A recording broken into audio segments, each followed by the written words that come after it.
Én Kovács János vagyok, a marketing és média újságírója, illetve a Budapesti Kommunikációs Főiskola oktatója, és engem ért az a remek feladat, hogy ezt a kis beszélgetést valamilyen szinten kordában próbálom tartani. Gyorsan bemutatnám a mellettem ülőket. Jobbról balra fogunk haladni. Kálmán Tamás az eTarget Country Managere. Középen, aki egyébként a beszélgetést vezetni fogja, Fazakas László az Arcus Search-től, a divízióvezető. És egészen közel hozzám az ajtó.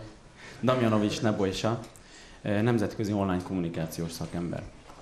Remélem jó. És akkor szerintem át is adom a szót Fazakas Lászlónak.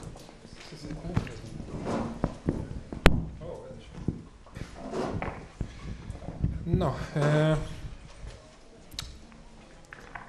szándékosan döntöttünk úgy hárman, hogy formát bontunk és nem PowerPoint-tal prezentálunk, hanem szeretnénk egy élő beszélgetést kialakítani itt egymás között is, illetve bármikor be lehet csatlakozni, sőt lesznek ilyen kikérdezéseim is folyamatosan. Pontosan azért, mert az a téma, amiről beszélni fogunk, a keresőmarketing egyik oldalról egy nagyon-nagyon lerágott csont. Tehát lehet azt mondani, hogy az elmúlt legrosszabb esetben is 3 hónapban azt már lassan mindenki hallotta, hogy jön a Google, tönkre fogja tenni a magyar piacot, és különben is mennyire rossz ez nekünk.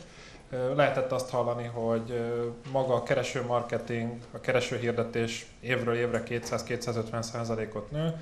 Szóval nagyon sokféle hírinformáció előkerült itt már, és most pont nem az a célunk, hogy ezeket újból elmondjuk, és megint arról beszéljünk, hogy már megint mekkorát nőtt a keresés tavalyról, és ez mennyire fantasztikus dolog. Sokkal inkább gondolatot szeretnénk ébreszteni, illetve hogyha az a gondolat fölébredt és itt van, akkor ide vele, mert 2 kollégám, Tamás és Nebojsa, pont a legmegfelelőbb emberek arra, hogy ezekre a kérdésekre ma Magyarországon választ tudjanak adni. Ha én is be tudok szállni a válaszolásba, az külön jó. És rögtön kapcsolódva Mányai Csaba kollégám előadásához, föltenném én azt a kérdést, hogy ki emlékszik legalább egy darab bannerre, de ne az elmúlt 24 órából, hanem az elmúlt 1 hétből mondjuk. Tehát van-e valaki, aki készíti őket. Igen.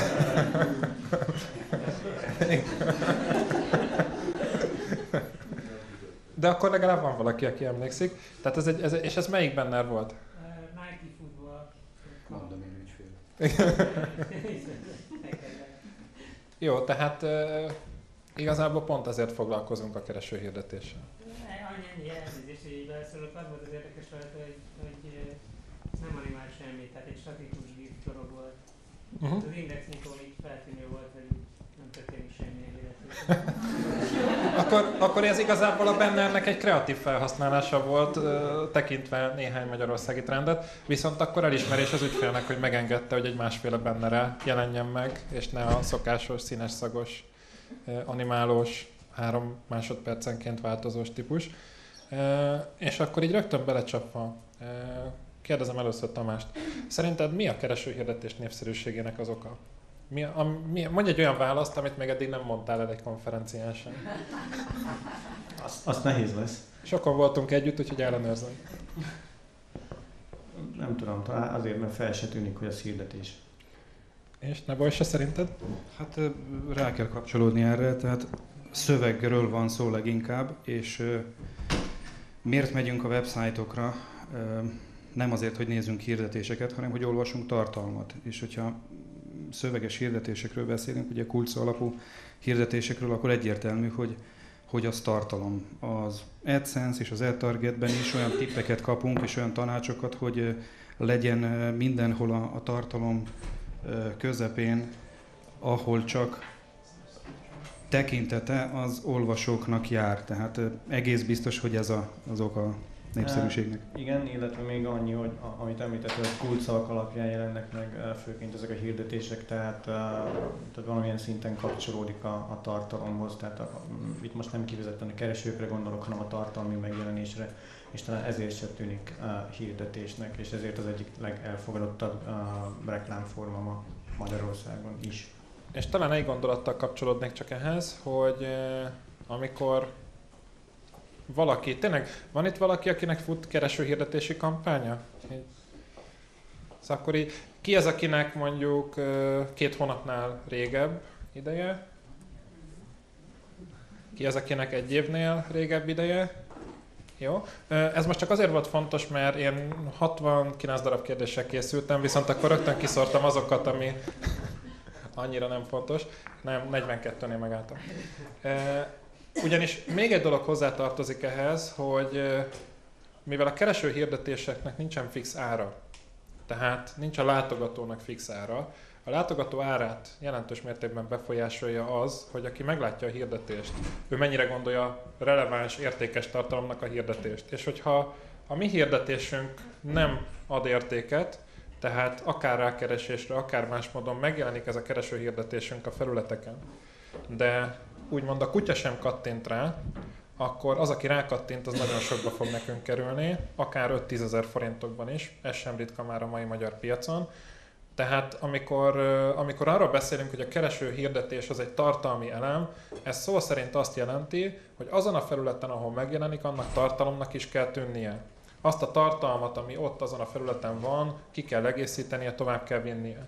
És néha nagyon lehetetlennek tűnik abban az összesen kevesebb, mint 100 karakterben megfogalmazni 3-4 oldalnyi szöveget.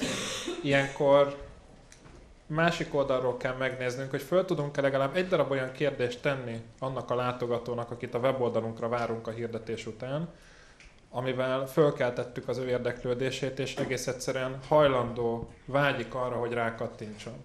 És amire itt nagyon kell figyelni, most itt függetlenül attól, hogy a Google vagy az eTarget hirdetési rendszeréről beszélünk, nem lehet alkudozni a karakterszámokon. Tehát nagyon fontos, hogy amikor akár egyik, akár másik rendszer azt mondja, hogy mondjuk 2x35 karakterbe kell az üzenetünknek beleférnie, akkor a 2x35 karakterbe bele kell férnünk, és az i betű az ugyan egy vékonyabb, mint az a betű, de bele kell férnie. Most az érdekes egyébként, hogy sokszor még mi is belefutunk abba, hogy elképesztően nehéz tud lenni egy 3 oldalas szöveg alapú brief alapján elkészíteni egy 2x35 karakternyi nagyon rövid kivonatot. Viszont ami a tapasztalatunk, hogy ez egy teszt is. Ha valamit nem tudunk elmondani ebben a körülbelül 70 vagy akárhány karakterben, akkor nem tudtuk megfogni, hogy mi annak a terméknek, szolgáltatásnak vagy a cégnek az az éle, az az értéke, amiért arra hirdetésre érdemes rákattintani. Tehát, hogyha csak egyetlen egy üzenettel, vagy egyetlen egy gondolattal távoztok innen ma, akkor az, hogy ha nem sikerül megfogalmazni a cégnek az üzenetét, a terméknek az értékét, a szolgáltatásnak az előnyét abban a nagyon kevésnek tűnő karakterben, akkor azt merem mondani, hogy azzal a szolgáltatással, a termékkel és céggel gond van. És ez nagyon-nagyon fontos, mert lehet, hogy még sikerül is belerakni azt, hogy vedd meg nálunk, de ha nem kattintanak rá, akkor drága lesz az a vásárlás. Mennyire